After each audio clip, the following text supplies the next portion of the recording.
my channel. It's your girl Sharon, aka the Melanin Nostalgic Runner, and I am eating dinner at the same time as I'm watching the season finale of Young, Famous, and African. So yes, it's the final episode, season 2, episode 9, Trials and Tribulations, and we are picking up right where we left off. We're not wasting any time. So they're still at the event. Fantana and Zari are going right at it.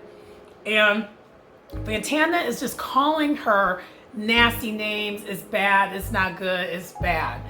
And just going below the belt, basically.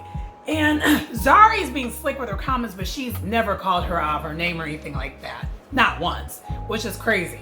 But yet she's doing that, but Fantana's doing that response, but that's because she's immature. So, I gotta give something, I gotta do that to Nadia, because Nadia broke it up. She's like, yo. As young Black African women, this is not what we're going to do. So I love that they set that tone and boundary real quick of, we can argue and fight, but calling each other's names, calling each other outside each other's names, we're not going to do that here. We are all successful. We're all these things. And then Nadia, because she literally was in a similar situation last season with Zari and Diamond, she's like, the common denominator is Diamond. Y'all probably would be getting along just fine if it wasn't for Diamond, because she literally is kind of like seeing it for how it happened with her. Her and Zari didn't really have any issues outside of Diamond. They've been cool ever since, right? And she's like, y'all need to confront Diamond. It's not, he's doing that intentionally. He's like, and they're just like, well, this needs to stop. And all the other women are just like saying like, yeah, this ain't it. Like, And the thing that was nice and very enlightening, and I'm hoping that this resonated, Andale's baby mom, I forgot her name, begins with an S, the other one, I don't know why I cannot get her name. I cannot get her name to save my life. But she is there too, witnessing this behavior. And hopefully she can see a parallel within her own situation.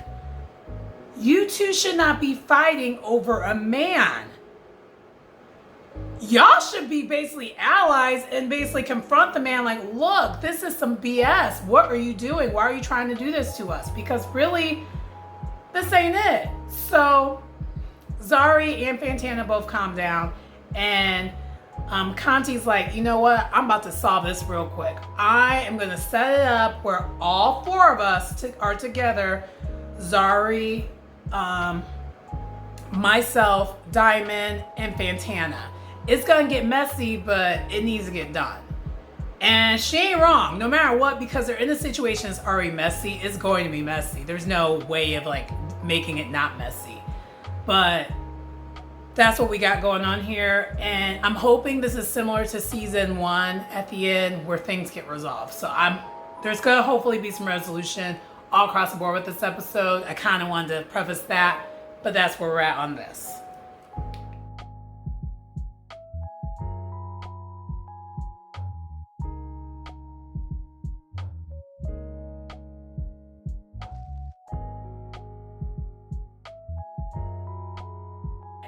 We pan over to a scene where it is Louise heading over to Diamond's house, and it looks like it's gonna be a guy's night, because it looks like Tubaba's already there and Diamond's there, and also what Louise says right away, he wants to clarify what's going on between him and Fantana, because I forgot all about that you know, Louise is hanging out with Fantana, has been hanging out with Fantana, but I think Louise has a pure heart when it comes to the situation.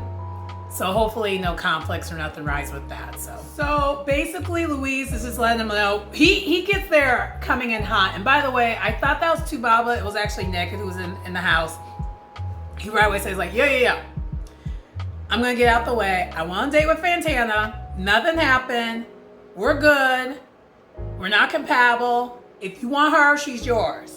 He basically said it very matter of fact, trying to not make sure there's no misunderstanding.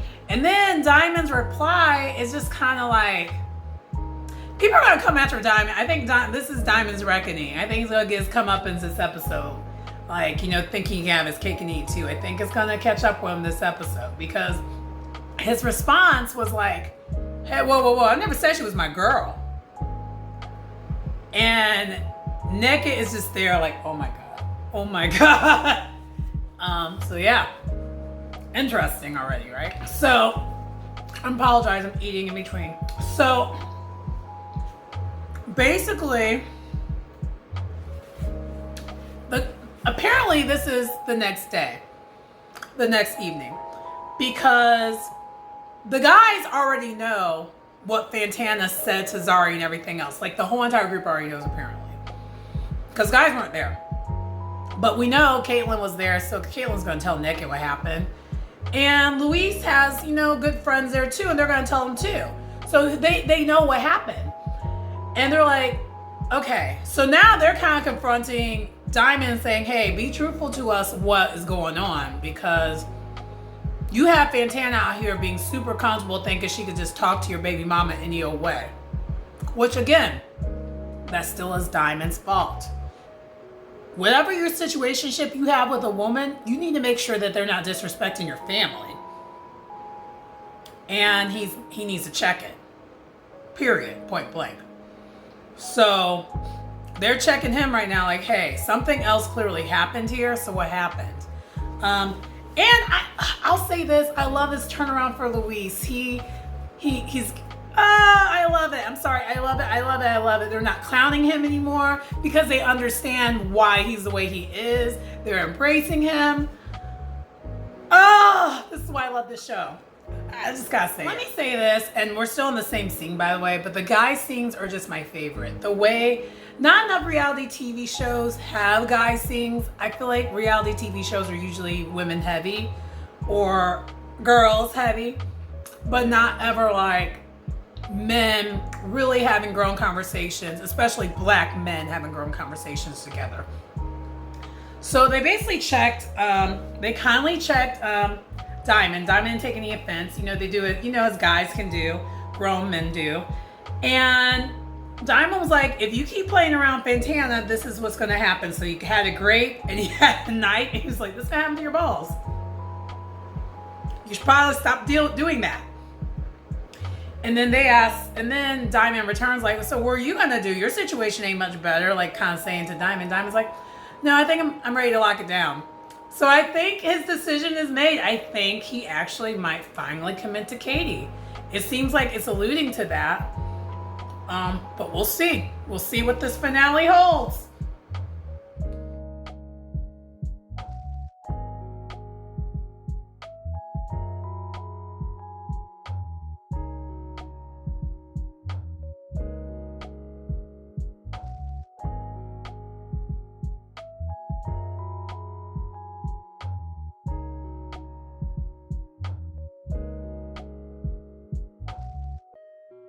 So in the next scene, Conti, she didn't waste any time. She's getting right to it. She called this the state of emergency, and she invited Fantana, Zari, Swanky also, and Diamond, and they're all heading over to meet up, get this sorted out. Fantana is still being a child about it, but hopefully Swanky can reason with her, because unfortunately she does not have a mind of her own. And if Swanky can like make her understand that what she's doing doesn't make any sense, then maybe they can get somewhere. And I think that's why they invited Swanky, because they know Fantana, she's a child. A child with the build-a-body. I'm not trying to shade her. I'm just stating facts, because that body ain't naturally hers. I'm sorry, it's not. Well, once Zari and Swanky get there, Fantana is still basically being a child. She's saying, like, I don't want to talk to her, I don't want to deal with her, just like being just ridiculous. Over a man that she claims she's a city girl. If you're a city girl, then you wouldn't sweat another woman. If you didn't care so much, you wouldn't be this emotional. So basically, Swanky was trying to reason with her. She wasn't listening, wasn't having it. She's stuck on it. She's like, no, no, no, no, no. I'm not doing this. I'm not doing this. Because she still, I think, honestly, Fantana still believes Diamond and his BS. She believes it. And it's just like, wow, you're really young and really dumb. And you don't even know how dumb and young you are. And Zari, so then after that, Diamond finally shows up. He shows up last. And he's confused on what's going on. He's like, I don't know why I'm here. And they're like, oh, well. And then Swanky is doing the talking for everyone. It's like, well, we're here because of you. He's like, oh, yeah, because I'm back. He has no idea why he's there. And he basically, Swanky brings him up to speed what happened with the two girls or two women at the strip club. And yeah, and he's like, this is actually all because of you. So yeah, we'll see what happens from there. Fantana, you can go. This can be your last season. I can't handle her. I can't. Because instead of listening, she still is just being ridiculous for no reason. She's acting like a child. She's literally throwing a temper tantrum and no one understands why she's doing this. Like, none of them. Zari, even though she's mad at Diamond for what was said, she's just kind of like, she doesn't even know if Diamond said it at this point because Fantana can't use her words properly and she's acting like a child and she's being emotional instead of like talking logically. And she's trying to leave, and then in the confessional she shades the whole entire group saying like, I just learned that I'm hanging out with a whole bunch of adults and I'm arguing with a whole bunch of adults and I'm sick of sitting next to uncles and aunties. I'm ready to go. And I'm like, because I'm the rest of that group's age, I'm like, chick, you can only wish with all that plastic you have on your body and the shots you have in your body that you get to their age. My age. I'm sorry, but I can't stand when people use auntie and uncles and insult. They look good for whatever their age is, they look good. But an ageism comment like that will never fly with me. Like, girl, go back to the United States or wherever you come from. I'm sorry. And get better vocabulary. I'm trying so hard not to want to go off on this chick. She is just, everyone else on this show, when I get mad, I have moments where I'm just like, I don't like them. But her, she's so immature. I don't see the redeeming qualities as into why she's on this show. She stirs up drama. She doesn't have any accountability. She doesn't know how to think for herself. And when she be thinking for herself, she's wrong. She's like very wrong. I understand you're young, but like the fact that instead of listening to reasons and voice of reasons, honestly, it's the lack of respect for me, along with you clearly don't have any self-respect, because I hope you watch the show back and realize how crazy you look. I'm going to probably cut out some of the mean things I wanted to say because I am venting a little bit because I'm a little irritated. I'm pretty irritated by her at this point because ageism comments, I'm never okay with it. Because for one, I don't like it. I don't like when people do that. It's like you could only wish you get that old. But getting older is a blessing. It's not a curse. Announcement. You sound dumb whenever anyone who does ageism comments, you sound dumb. You sound dumb. Basically, the results were not shocking. Diamond denied saying bad things about Zari to Fantana.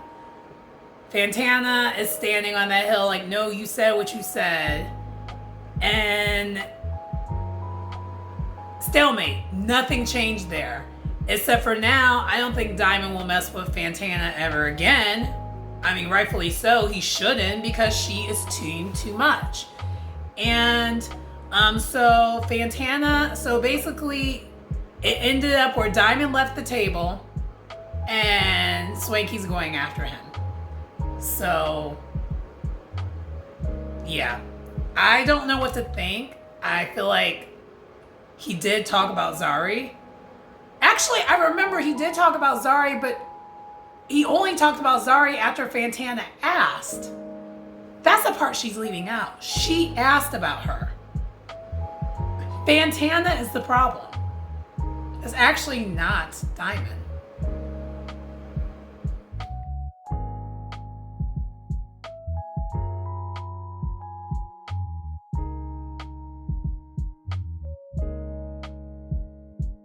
So in the next scene, it is Tubaba and Annie together, and they're basically just saying they're good, and they're basically just blaming everything on the bloggers for saying, you know, false narratives and whatnot. And I believe they're probably at a hotel or I think they're at Annie's apartment because she technically has an apartment there, and we'll see what goes from Tubaba. They're actually talking about the last time Tubaba was in the scene, which was like the soccer game that they had, and him and Swanky having that conversation. And Tubaba still feels a way about it, and he's discussing it with Annie. And hopefully this, I don't know, this doesn't look good. So we'll see what happens with this. And this learn is that kind of what I thought too. Swanky and Innocent are only friends because of Annie. They're not. So Innocent is not really Swanky's friend like that. So that's why he felt offended, which made sense to me because I'm just like, why are you bringing me in stuff that I have nothing to do with? So Annie feels away. She's getting really upset as they're talking about it. She's like, and she's the one who pretty much disclosed this information. And so the rift is getting worse because now Annie's more upset. Before, Annie was the one who wasn't really upset as much. It was more like Swanky was more upset with Annie. And now the tables have turned. So, yeah.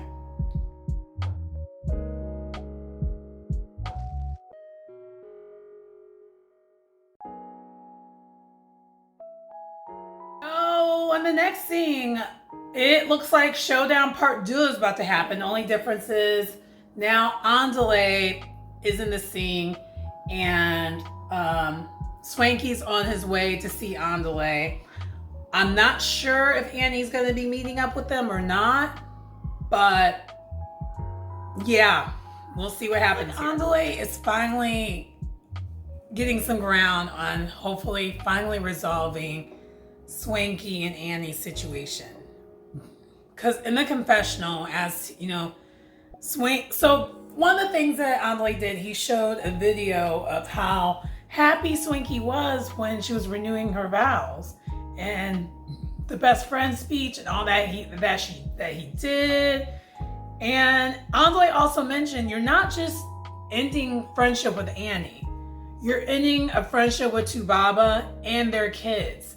Because when I mean that they are best friends, that's Uncle Swanky to those kids. And now he's finally tearing down those walls, and he mentioned, you know, without her, I don't like the person who I am without her. I was alluding to from jump. Them two separate are not bearable. Together, superpowers, man.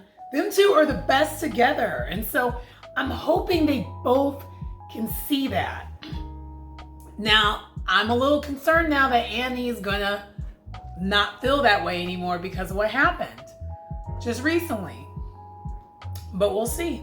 Unfortunately, that resolution we were hoping for doesn't look like it's at least happening yet, because Swanky, even though he said what he said in his confessional about how he doesn't like he likes who he is as a person better when he is Annie's best friend than when he's not.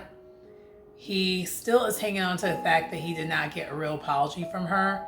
And honestly, I think until he gets that, so he's basically staying on that hill. Until he gets that apology from her, the friendship, he says, can't move forward. So hopefully, and I don't know if that's gonna happen though, so I'm a little concerned.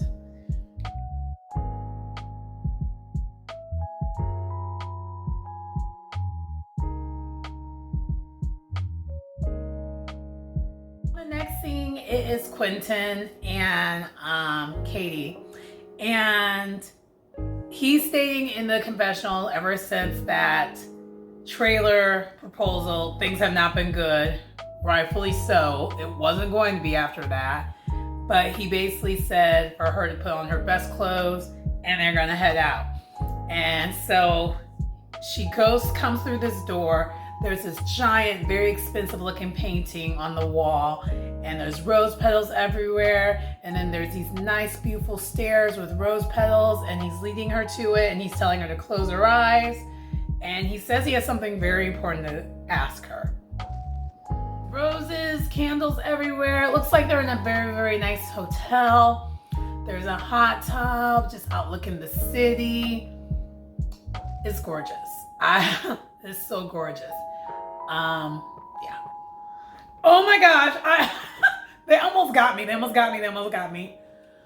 So he is pouring his heart out to her and finally being vulnerable. And he's finally saying, like, I can't say I'm not insecure because I am.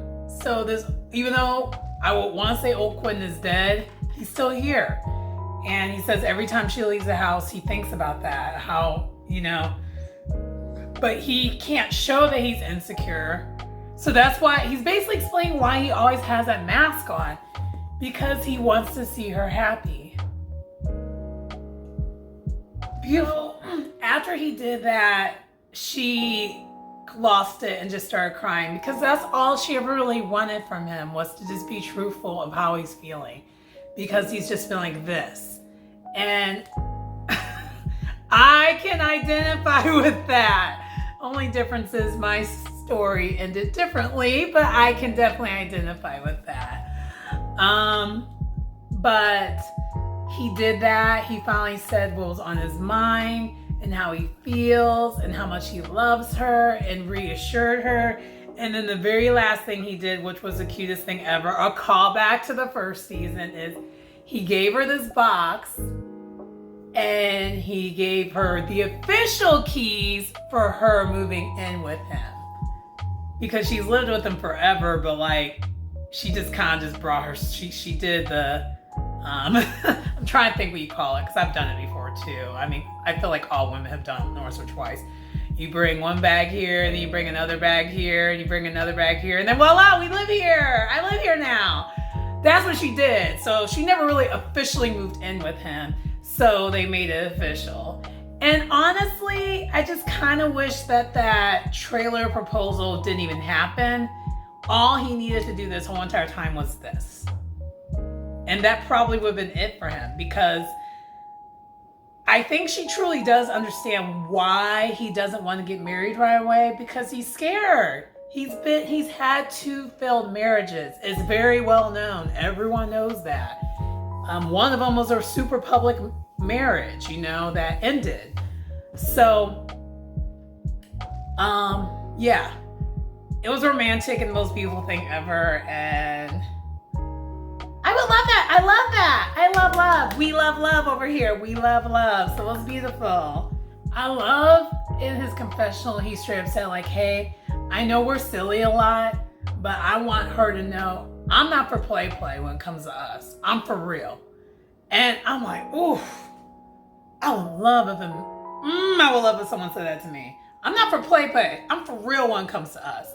And so he's like, I'm not playing any games with this. I want this to work. And it's just such a beautiful dinner.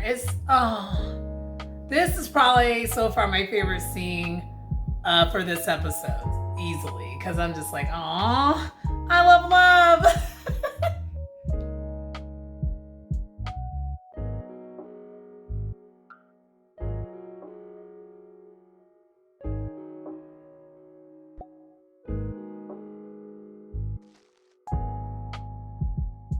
The showdown part 2 is finally happening now. Like, I think I said that was earlier, and no, he was basically trying to set it up. So now Andale is at a restaurant and has both Annie and Swanky meeting him there to hopefully settle things once and for all. And hopefully in a positive way that everyone wants, and not them staying where they're at, because where they're at right now ain't it. I'm just saying. Now, Annie shows up first and she mentions like, hey, my whole thing with us having this issue is that Swanky's showing that he doesn't have any respect. Which I will say this, when Swanky's beefing with you, he goes for the jugular. He ain't nice about it. He's shady boots. And I don't think Annie ain't feeling it. Because Annie has really not done that to him in return.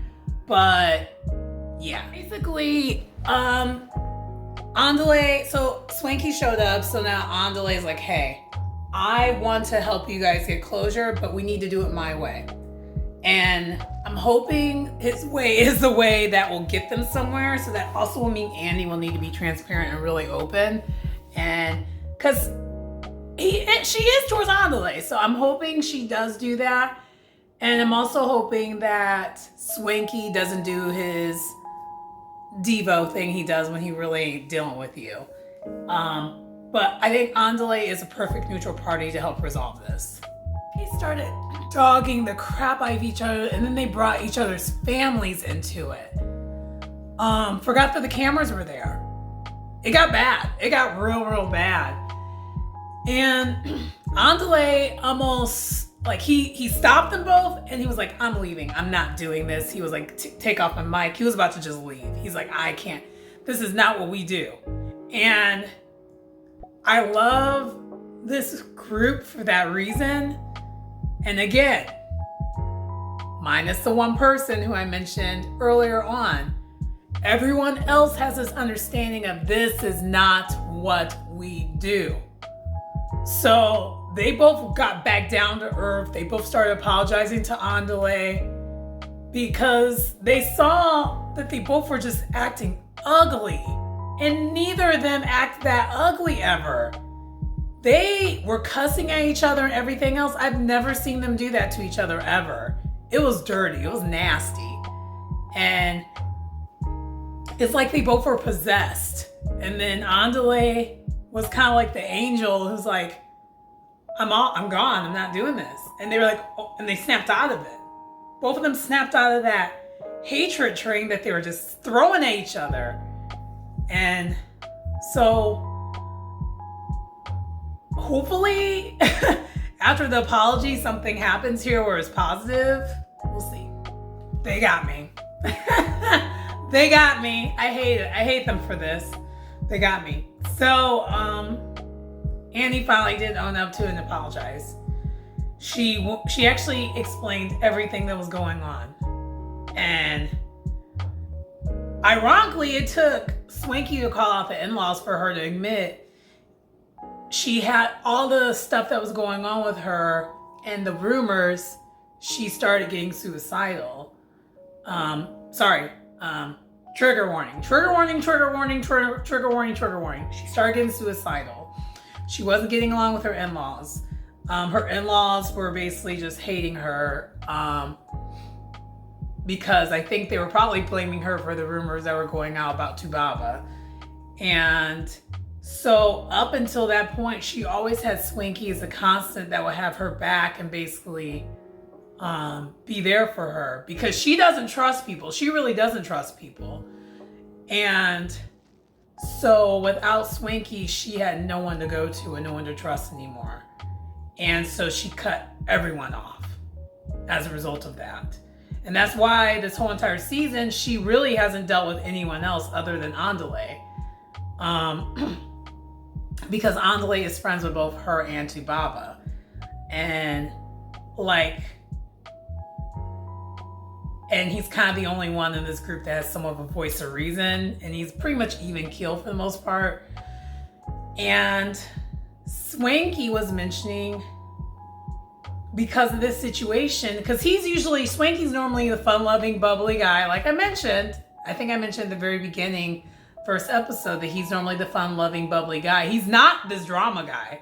This season, with him being this drama-filled, this is not him.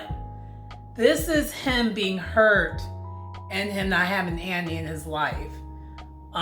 Because it made him not trust anyone. Because Annie was the one person he trusts and he felt completely betrayed by her. because Annie, and then Andale chimed in, not playing the blame game on anyone, but basically saying, hey, you guys are family.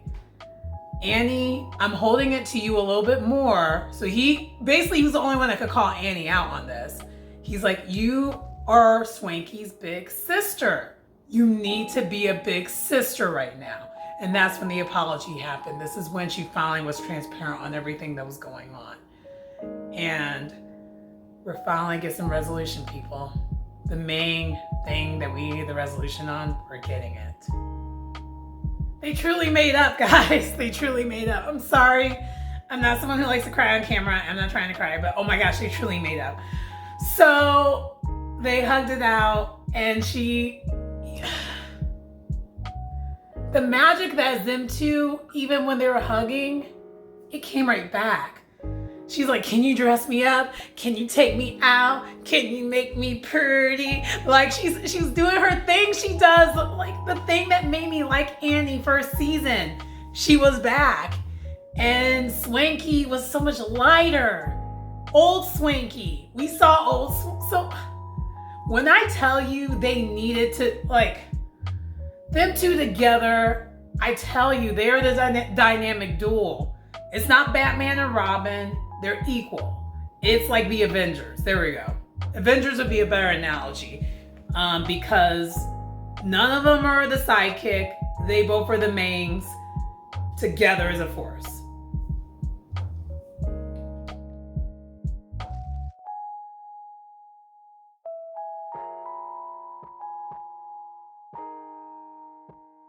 So in the next scene, Zari is heading over to Diamond's house and they're gonna have a conversation. She's dropping the kids off there and then she wants to have a conversation with them.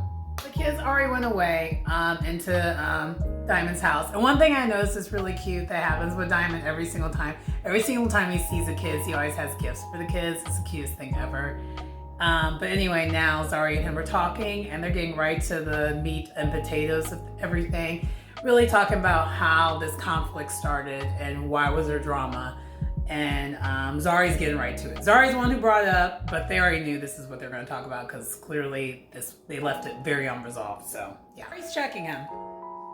Let's just get right to it. Zari is checking him because she had the one trump card that only Diamond knew initially. Well, not everyone knows about it, of course, but like only Diamond knew at the time that Diamond told Fantana. Fantana would have no way of knowing it without Diamond mentioning it.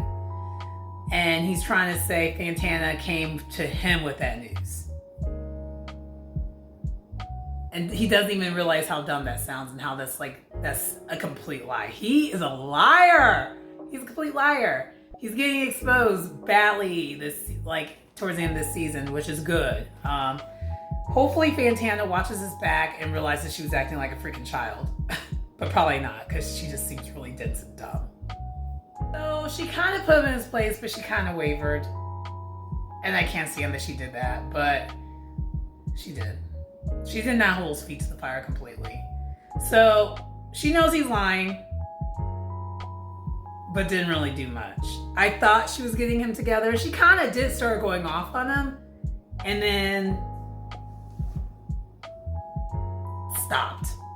And then, because he's mentioning he's going to Paris soon, and then she's like, oh, for what? And then she totally got sidetracked. He snake charmed his way out of it. He moonwalked his way right out of it, even though. And then she was like, well, I'm proud of you and your career, but stay out of drama. And he's just like, I don't have any drama. And she's like, so I have all the drama? He's like, yeah. He didn't hold himself accountable. He didn't even acknowledge any of it. He refuses to. He's doing the most.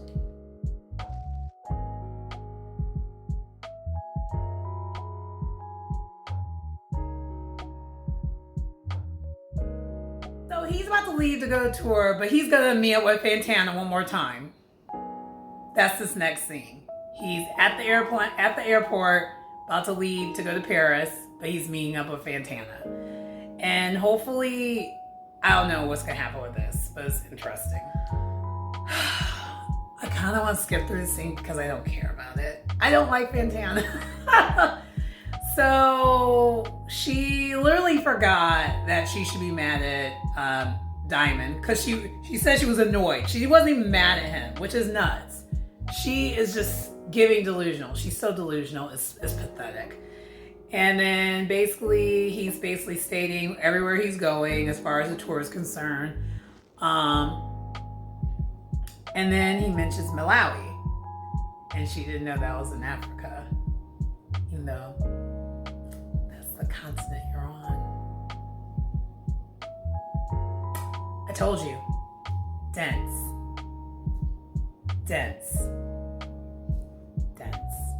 She's really dumb. So I'm sorry. Because I wanted to see what happens this scene because I don't like skipping scenes. I high-key wanted to skip this scene, so I'll just mention what happened. I'm not gonna give her much. She believes everything Diamond says. She still doesn't like Zari, and she's gonna probably go on the airplane with him or some. That's what it looks like. Blah blah blah. I don't care. So unfortunately, there is no way of skipping that scene because that was the final scene. That is how this season concludes. Is they're still messing around. That is the end of Young, Rich, and African season 2. Yeah. So let me give my overall review of the second season. It was a much darker season this season, which I didn't love, but there's one thing that I said I like about the show. There's conflict resolution. Usually things get resolved. Now, there are some things that don't get resolved that spill over to season 3. So clearly I'm thinking that, I guess I'm a little annoyed by how it ended because it means Fantana is going to be back for next season and I don't like her. So she's going to be back and there probably is going to be some conflict resolution or not between her and Zari. And I frankly just don't care because I don't like her. I don't know how else to say that. I don't like her. Like I feel the way Fantana feels about Zari, about her. I don't like her. So, but I don't want to say disrespectful things towards her other than the fact that she is, I feel like I'm stating a fact. She's not the smartest. She's not the sharpest tool in the tool shed. So that's kind of a fact though. I don't think I'm really being mean. I think I'm telling the truth. So yeah, I will just say